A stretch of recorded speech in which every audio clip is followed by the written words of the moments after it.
Ana María Torres Mérida siempre ha escuchado hablar de toda la historia de su familia desde que era una niña. Lo ha hecho gracias a su madre, Ana Mérida Ramos. Ella fue la responsable de acercarle a esta historia familiar que ha llevado a Faro Teu a desplazarse hasta el cementerio de Santa Catalina. Ana Mari creció con la historia de Daniel Ramos Herrera, su tío abuelo, quien desgraciadamente sufrió las consecuencias del periodo de represión franquista en Ceuta, con tan solo 18 años. El 22 de enero de 1937, menos de un año después de la toma de Ceuta por parte de las tropas franquistas, fue fusilado sin que la familia pudiera hacer nada por salvar su vida. Mi madre siempre ha contado de maneras así como flashes de su memoria. La verdad es que ella lo vivió muy de cerca. Para ella era su tío, que había estado siempre con ella. El tío abuelo tenía 18 años y ella 7. Y siempre estaban juntos. Jugaban mucho y ella estaba muy unido al tío Daniel. Su madre, pese a ser una niña y no ser consciente de lo que estaba ocurriendo, siempre estaba con su tío, incluso en los últimos días antes de su asesinato. Cuando ocurren todos estos hechos, mi madre recuerda que a él lo están buscando, por algo lo están buscando. Como vivía con mis abuelos, vivían en casa con mis abuelos, pues mi abuelo Miguel lo refugió, lo guardó debajo de un escenario, porque ellos vivían en lo que era el antiguo Cine Luz y allí había un escenario. Y mi madre recuerda cómo ella le llevaba la comida debajo del escenario, cómo ella se pasaba horas con él debajo del escenario, jugando. No entendía muy bien la situación, no sabía por qué él estaba allí metido, pero bueno, con el paso de los días sí que se va enterando. Para la familia, Daniel siempre fue un joven de 18 años bueno e inocente, que no había cometido ningún delito. Así que todos decidieron encubrirle y esconderle por lo que pudiera suceder. Pero la situación se fue agravando con el paso de los días. A través de los días van viendo que lo están buscando cada vez de forma más intensiva. Entonces, digamos que la familia corría el riesgo de que se llevaran a mi abuelo, que era el padre de familia. Él en ese momento, hablando con mi abuelo, deciden que se va a entregar, porque él no tiene nada que ocultar. Él es una persona que siempre ha dicho que él no ha hecho nada, que no tenía nada que ocultar, por lo tanto se entrega. Al entregarse ya, ahí queda en manos pues, de la nada, se entrega y punto. Y ya el otro paso que conocemos es que lo fusilan directamente y ahí no tenemos ya más información, no hay más información de nada, ni de juicio, ni de nada. Para comprender un poco más la situación que estaba viviendo Ceuta en esos momentos, debemos echar la vista atrás hasta los comienzos de la Guerra Civil, en 1936. El 17 de julio de ese año, las tropas franquistas salen a la calle y toman la ciudad en apenas una tarde. El alcalde republicano, el doctor Sánchez Prado, y su secretario, Adolfo de la Torre Guillén, trataron de mantener la legalidad de la República pese a todo, pero la ciudad estaba prácticamente tomada. Este es el comienzo de este oscuro periodo de la historia de nuestra ciudad. El historiador Francisco Sánchez nos detalla cómo se vivieron los inicios de la guerra. A partir del 17 de julio del 36, sobre todo en Ceuta, porque en Ceuta se puede decir que no hay guerra, lo que hay es represión. En Ceuta hubo una represión brutal, una represión que sin haber ningún tipo de enfrentamiento bélico se cobró 268 víctimas, 268 ceutíes que fueron pasados por las armas por algo tan normal hoy en día como ser fiel a la democracia y a la libertad, ¿no? Las primeras ejecuciones se llevan a cabo el día 22 de julio, son varios vecinos de la calle Jáudenes y a partir de ahí pues ya empieza toda la represión. Un año después de la toma de Ceuta, llega el momento histórico del que nos habla Ana Mari y que tiene como uno de sus protagonistas a Daniel Ramos. Pues de Daniel te puedo decir que él, junto con otros 40 y tantos compañeros, fueron sacados de la cárcel el 21 de enero de 1937. Habría que recordar que el día anterior el gobierno de la República había enviado varios aviones a Ceuta para que bombardearan los acuartelamientos. varias bombas cayeron en la calle Jáudenes y otras cayeron en el mercado de Abasto, donde murieron cerca de 50 ceutíes.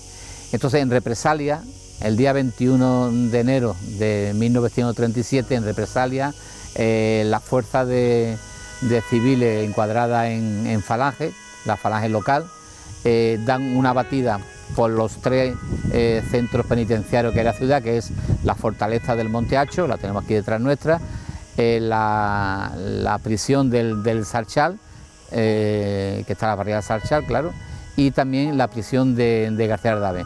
En total fueron unos 40 y tantos los que fueron sacados de esos acuartelamientos y sus cuerpos aparecen en el depósito de cadáveres de aquí de Ceuta, entre ellos el del familiar Daniel Ramos, que fue asesinado junto a sus compañeros. Como versión oficial, el joven aparecía como militante de izquierda republicana, algo que podría haber sido motivo de su asesinato. Sin embargo, la familia no conocía nada sobre esto e incluso pone en duda esta versión. Consideran que simplemente se pudo tomar como excusa para su fusilamiento. Él siempre mantuvo que él no había hecho nada de lo que se decía que había hecho, siempre así. Por lo tanto, a lo largo de los años en mi familia siempre ha quedado esa idea de que fue fusilado injustamente. Pero claro, como él, la mayoría, pocos casos se pudieron confirmar que habían hecho algo realmente grave como para fusilarlo. Al igual que la familia de Daniel, muchas otras defienden la inocencia de sus familiares, que fueron tristemente fusilados sin pruebas ni juicio. Es bastante habitual que haya una gran diferencia entre la versión oficial que se daba en la época y la de los allegados de estas personas, y esto tiene su motivo. Cualquier excusa servía para detener a cualquier persona, llevársela a alguno de los centros penitenciarios, como podía ser en García Ardave o en la fortaleza del Monte Hacho, y cualquier excusa, muchas rencillas personales sirvieron para detener a muchos ceutíes, y a lo mejor por el mero hecho de haberse apuntado por un baile que existía en Izquierda Republicana, o por haberse apuntado para dar algún dinero por alguna causa para los pobres, pero todo aquello que llevara el sello de algún partido de izquierda o bien de la OGT, muchísimos militantes de la OGT, pues también fueron pasados por las armas, ¿no? Apenas se conocen los motivos reales por los que fusilaron a estos ceutíes, debido a que la documentación es muy escasa. Simplemente las tropas franquistas los buscaban, los encontraban y al poco tiempo aparecían sus cuerpos en el depósito de cadáveres. Y ya, en función de si se localizaba a la familia y a la capacidad económica de ésta, se realizaba un entierro en honor del fallecido o su cuerpo acababa en la fosa común, como en el caso de Daniel. La mayoría de las veces, en aquellos momentos tan trágicos, los familiares no podían ser localizados, o bien, que solía ocurrir, que en aquella época pues tampoco había dinero para hacer un entierro. ¿Qué es lo que pasaba? Que cuando pasaban 2 o 3 días y los familiares no venían porque no se habían enterado, o bien porque no tenían poder económico, todos estos cuerpos que nadie respondían o no tenían dinero, iban a la fosa común. Y aquí la fosa común pues hayan permanecido, la verdad que en muy malas condiciones, hasta que ya afortunadamente en el 2005 creo que fue, que ya se adecentó, se puso los nombres de todos los que están ahí, y bueno, y afortunadamente pues ya están los nombres ahí en este lugar. Este monumento del cementerio siempre recordará los nombres y las historias de vida que hay detrás de cada una de las víctimas de la represión. Para Ana Mari, que el nombre de Daniel esté escrito entre todos los demás es el reconocimiento de que la historia de su madre ocurrió de verdad, de que esta historia no se puede borrar y de que Daniel dio su vida por proteger a su familia. Cuando yo me entero de que aquí han hecho este monumento, pues enseguida vengo a verlo y me quedé muy impactada, la verdad. Cuando leí el nombre de mi tío abuelo, Daniel Ramos Herrera, fue como darme un mazazo. Entonces comprendí que toda aquella historia había sido real. Todo lo que yo había oído durante toda mi vida había sido real. Él estaba ahí y para mí aquello fue un mazazo.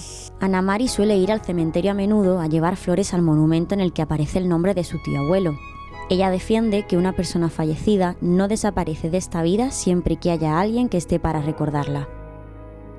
Y no solo hay que recordar a Daniel, sino a todos y a cada una de las personas que fueron asesinadas por defender sus propios valores durante la guerra civil y la dictadura. Esto es un recuerdo para las futuras generaciones, cuando pasen 20, 30, 40, 100 años y cualquier joven vengan por aquí y vea esto, que sepa que hubo unos ceutíes, que hubo unos españoles, unos jóvenes españoles que defendieron la democracia y la libertad y que dieron su vida por ello, ¿no? Si podemos saber cada día más de lo que pasó, pues mucho mejor, pero sobre todo el tener el recuerdo y que no se olvide que hubo unos tiempos muy grises, muy oscuros, que dieron con la vida de 268 ceutíes por luchar y por en fin, dar su vida por un país, por una Ceuta en democracia y en libertad. A mí personalmente siempre me ha afectado muchísimo. Yo siempre lo he tenido en mi mente, siempre.